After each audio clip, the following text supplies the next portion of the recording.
Bom dia, irmãos, tudo bem? Um bom domingo e um domingo abençoado a todos. Iniciamos agora, neste momento, a Escola Bíblica Dominical.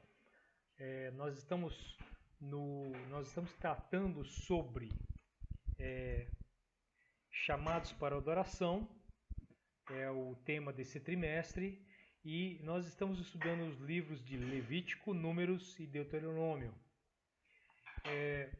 Anteriormente já tínhamos tratado sobre Gênesis e Êxodo e agora estamos finalizando o Pentateuco. O Pentateuco são os 5 primeiros livros da Bíblia, com esses 3 livros, Levítico, Números e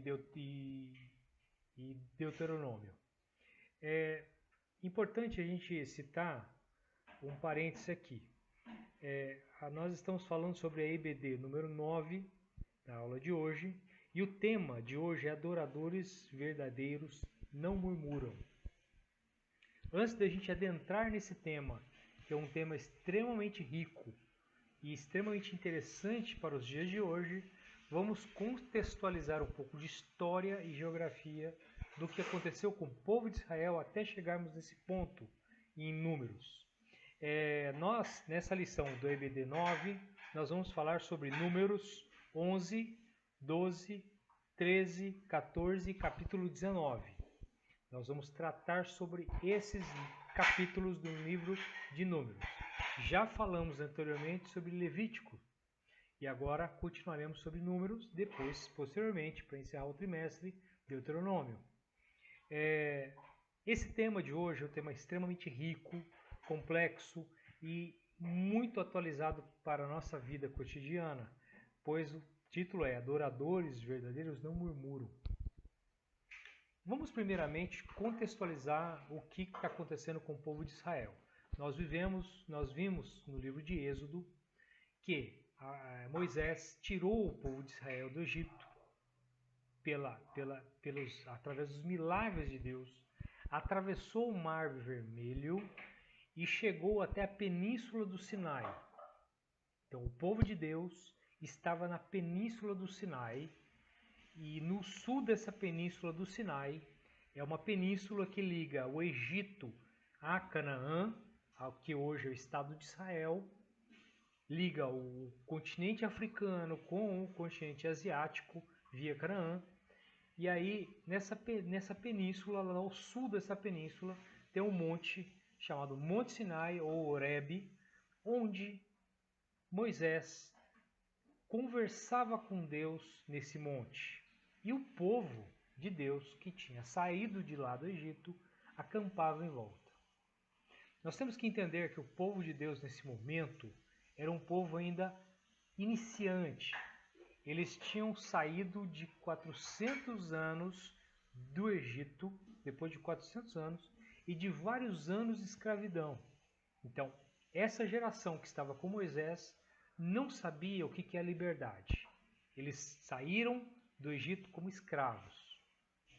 Então, o entendimento que eles tinham de que é Deus, do seu Deus, era muito curto, muito pequeno. Então, cabia a Moisés, nesse momento, tratado no livro de Êxodo e no livro de Levítico, como que ele aparelharia o povo de Deus. Como que ele instruiria o povo de Deus para que eles tivessem o entendimento de fato de quem é o nosso Deus. E aí, naturalmente, um povo que desconhece o seu Deus, desconhece da palavra, não tinha Bíblia como nós temos hoje, disponível, é natural que esse povo caísse em várias falhas. E aí no livro, aí eles chegam no capítulo 10 de Números, e nesse capítulo eles saem do Monte Sinai, Horebe, e sobem e começam a se dividir em caravanas, em tribos, em direção a Canaã. A ordem estava dada. Eles estavam próximo do Monte Sinai e agora a ideia era subir em direção a Canaã, a terra prometida, aquela terra que o Senhor havia lhe prometido a esse povo. É importante também sinalizar que, naturalmente, depois de 400 anos, aquela região de Canaã, ela já era habitada por outros povos. Então esse povo escolhido por Deus, ele teria alguns desafios chegando lá. E aí eles começam a marchar em direção a um deserto chamado Parã. É um deserto que é antes de chegar ao deserto de Negueb, que fica Canaã, que fica Israel. Marchando no capítulo 11, já encontramos as primeiras evidências de como esse povo começa a murmurar, começa a reclamar. E aí eu gostaria de puxar uma ênfase para o nosso cotidiano. O que é murmurar para a nossa vida? O que a gente faz no nosso dia a dia que a gente murmura? A natureza humana ela é falha, todos nós sabemos, ela é pecadora, pecaminosa, e a gente sabe que o ser humano, psicologicamente, ele atrai-se a coisas negativas. Basta a gente ver os noticiários que os jornalistas publicam diariamente na TV, nos canais de comunicação, nos portais de notícia. A imprensa tende a ser sensacionalista. Os canais policiais fazem muito sucesso. Por quê? O ser humano ele tende a olhar sempre o lado negativo da coisa. Ele gosta de ver tragédias. Ele gosta de ver falhas e erros. E ele dificilmente consegue ver a parte otimista. Infelizmente, somos pecadores e falhos. Quem entre nós nunca murmurou? Quem entre nós, mesmo tendo uma vida razoavelmente boa em relação àquele povo de Deus que estava no deserto, não murmurou? Quem de fato nunca reclamou da sua situação? Isso é comum da nossa natureza. E aí a gente entra no detalhe no capítulo 11, onde a murmuração nesse caminho do povo de Israel até o deserto de Parã começou a ficar grande e começou a incomodar a Deus. Deus começou a se incomodar com tudo isso. E aí, para piorar a situação, no meio do povo de Israel haviam estrangeiros. É natural que na saída, no êxodo desse povo do Egito até o caminho em direção a Canaã, haviam também estrangeiros, pessoas que provavelmente queriam compartilhar a mesma fé daquele povo e queriam compartilhar as mesmas bênçãos. No entanto, esses estrangeiros começaram a murmurar por falta de carne, por gula. E aí, o povo de Israel, misturado nesse meio, tomado por esses comentários negativos, começa a murmurar também. E começam a esquecer que eles eram escravos e lembrar com saudosismo a comida que eles tinham no Egito, como escravos. Lembravam dos peixes, lembravam dos pepinos, das cebolas, dos alhos, dos melões que tinham, ou seja, de todas as iguarias que eles comiam no Egito. E aí começaram a reclamar do próprio maná que Deus dava a eles em vida. Ou seja, diariamente caía o maná.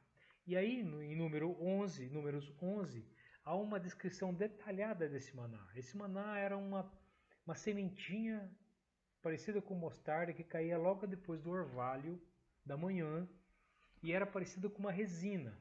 E o povo recolhia esse maná, socava em pilão e cozinhava parecido com um bolo com sabor de azeite.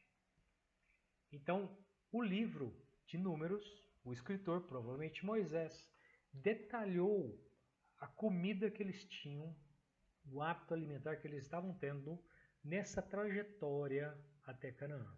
E esse povo começou a reclamar desse alimento que eles tinham, que era o único alimento que eles tinham e era dado pela graça de Deus. E eles começaram a olhar pelo lado negativo e começaram a olhar de forma saudosista do Egito como escravos. Chegaram a tal ponto que eles queriam voltar para o Egito. E aí Moisés começa a questionar, a reclamar dizendo que seu fardo era muito grande, seu fardo era muito pesado. E Deus, de forma milagrosa, mesmo após tantas murmurações, Deus traz um outro milagre. Aparecem codornizes que o livro diz que vêm do lado do mar.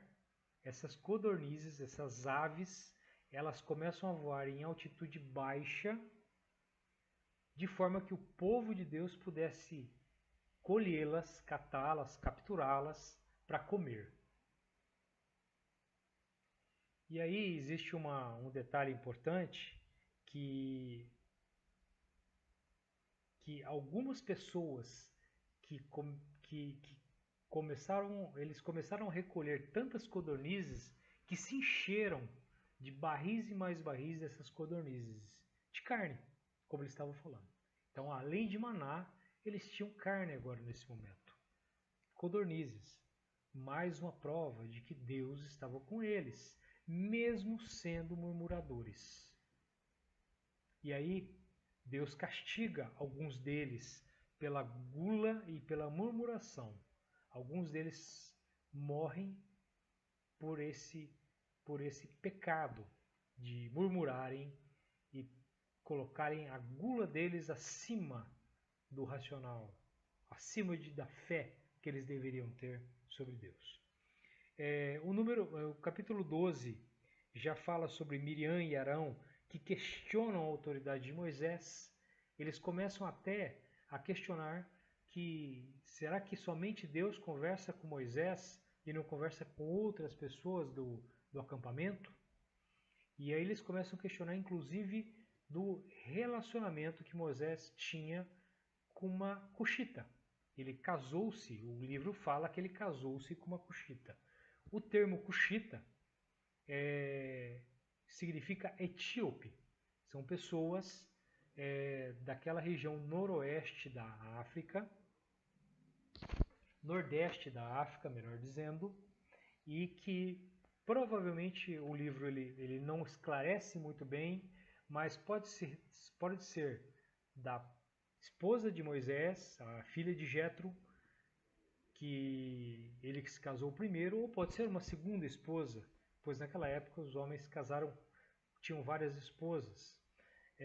Mas isso não importa no texto. O que importa é que Miriam e Arão questionam essa autoridade que Moisés tinha. E Deus desce no acampamento e reprime fortemente, dizendo que eles podem profetizar e ouvir a palavra de Deus por sonhos, por sonhos e por profecias. No entanto, o único que conversava face a face com Deus era Moisés. Então, Deus, no capítulo 12, legitima mais uma vez Moisés. Aí entramos no capítulo 13. Capítulo 13, Moisés, orientado por Deus, envia 12 espias a Canaã. Eles estavam no deserto de Parã, bem no limite com Canaã. Estavam já próximos a entrar a Canaã. A terra era deles, prometida. E eles sabiam que aquela terra era fértil. Mas Moisés, por orientação de Deus, manda 12 espias, um de cada tribo. Lembrando que Israel era composta por 12 tribos. E essas 12 tribos estavam marchando em direção a Canaã. Cada tribo cedeu uma pessoa para ser um espia, e foram esses espias até Canaã. E aí, esses 12 espias foram orientados meticulosamente por Moisés para olharem a terra, verificarem se a terra é fértil, verificarem se ela produz frutos, trazerem os frutos que ela produzia, trazerem cachos de uva, pois a época era de colheita de uva, verificarem as fortificações que os povos utilizavam, se as cidades eram fortificadas, olharem se os povos eram bélicos ou não. Ou seja, o papel desses espias era trazer um relatório de como era a situação de Canaã. E esses espias foram e ficaram 40 dias em Canaã.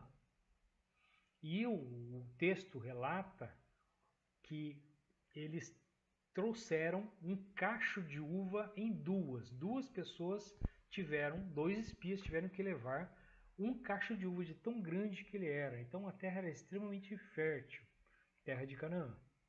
Eles chegaram até a cidade de Hebrom, próximo de onde é Jerusalém hoje.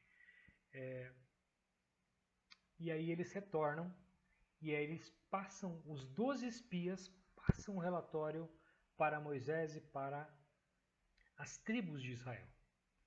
E aí, o relatório deles é bem enfático. A terra é fértil, produz leite e mel. Esse termo que produz, que emana leite e mel, não é que só emana leite ou emana somente mel, mas sim que é uma terra extremamente fértil, produtiva, e que era uma terra extremamente abençoada, agradável.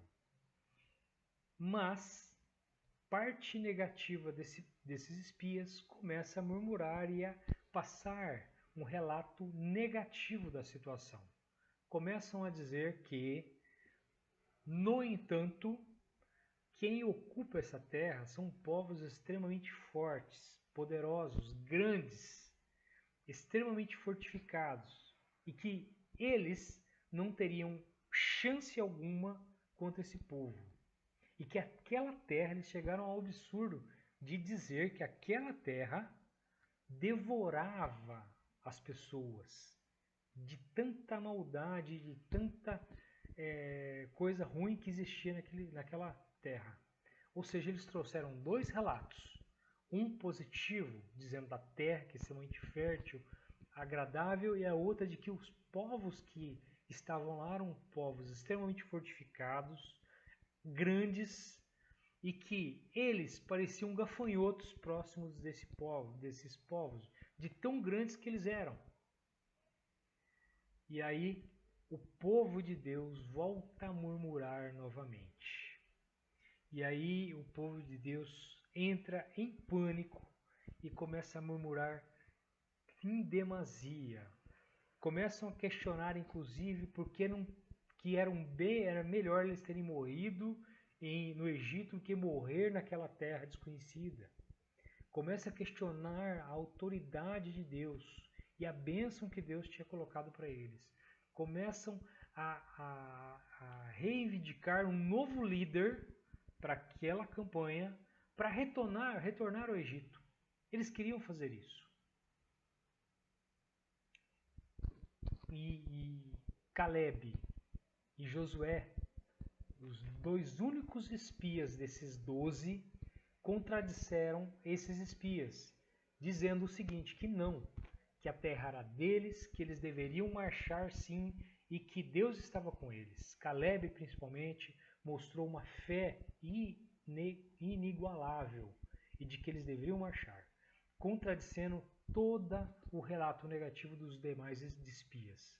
E o povo estava tão tomado pela murmuração e pelo relatório negativo de que quis até apedrejar Caleb e Josué.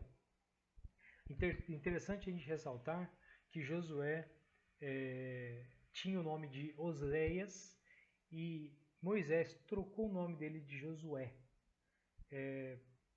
Tamanho era o prestígio ou o carinho que Josué tinha para Moisés. Oséias significa Salvador e Josué significa Deus salva. E essa mudança ela tem um significado lá na frente, porque Josué, no livro de Josué, levaria o povo de Deus de fato triunfante a entrar na terra de Canaã, naquele momento. E os dois espias, Josué e Caleb, são os únicos que foram contra os outros 10 espias, passando um relato positivo, de que a terra era boa e de que Deus estava com eles, que eles podiam entrar lá e podiam encarar esse desafio e que a bênção estava com eles. Ponto. Os demais espias negativos, passando um relato negativo, inflamaram o povo. Chegou a tal ponto que o povo começou a ameaçar, apedrejar Caleb e Josué. Nesse ponto, é interessante citar que nesse ponto é interessante citar que Deus, nesse finalzinho, ele entra de novo em cena e penaliza o povo de Deus, o povo dele. Ele chega ao ponto de falar que iria destruir aquele povo. E graças à intercessão de Moisés, Deus, de forma magnífica, perdoa, mas com uma condição. Aquela geração não veria Canaã, não entraria em Canaã. Eles voltariam para o deserto e ficariam vagueando durante 40 anos. Um dia de cada espia que ficou lá equivaleria a um ano que o povo de Deus, que as 12 tribos, ficariam vagando pelo deserto até dar 40 anos. De forma que toda aquela geração murmurante fosse trocada e somente a outra geração seguinte, e Caleb e Josué, entrariam em Canaã. Esse foi o veredito de Deus. Ponto final. Aí nós temos que entender alguma coisa, uma coisa muito importante. O Senhor Deus, Ele traça a nossa vida e sabe o que nós precisamos. E sabe das nossas necessidades. Ele tem um plano para para a nossa vida, em cada momento. Cabe a nós não murmurar, não questionar a Deus. Cabe a nós cumprir e sermos gratos pelas pequenas coisas que acontecem em nossa vida. Pois quando achamos que a coisa está pior, está ruim, ela pode piorar a qualquer momento. E aí, o povo de Deus aprendeu nesse momento que a murmuração não é uma saída adequada para isso. Murmurar os planos de Deus não é uma coisa agradável. Temos que olhar a parte positiva e seguirmos em frente. Seguirmos de forma otimista e positiva. É nisso que temos que acreditar hoje na nossa vida cristã, no nosso dia a dia, nas nossas dificuldades. Quando nós achamos que são dificuldades, a gente tem que olhar que existem coisas piores do que isso. E de que Deus traça a nossa vida, faz planos para nós, para que aprendamos cada dia mais uma coisa de cada vez. Só assim nós evoluímos nessa vida, nessa terra, nessa história que vivemos aqui. E só assim estamos preparados para desfrutar da vida eterna. Se nós não enfrentarmos os nossos desafios de cabeça erguida, com otimismo, sabendo que o Senhor está conosco e de que esses desafios, essas dificuldades passarão e que a nossa vida vai continuar. A nossa eternidade está ao nosso alcance nesse momento, como coerdeiros da graça. E aí nós temos que ter a certeza de que temos que passar esses obstáculos com fé em Deus. O Canaã daquele povo era aquele pedaço de terra fértil. O nosso Canaã é o paraíso, é a vida eterna que nos espera em dado momento.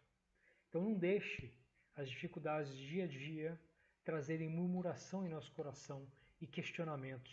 Sigam em frente com fé. É isso que agradamos a Deus. É isso que convém ao nosso caminho. Agradecemos essa palavra de Deus abençoada, todo esse conhecimento que aprendemos mais e mais do Senhor.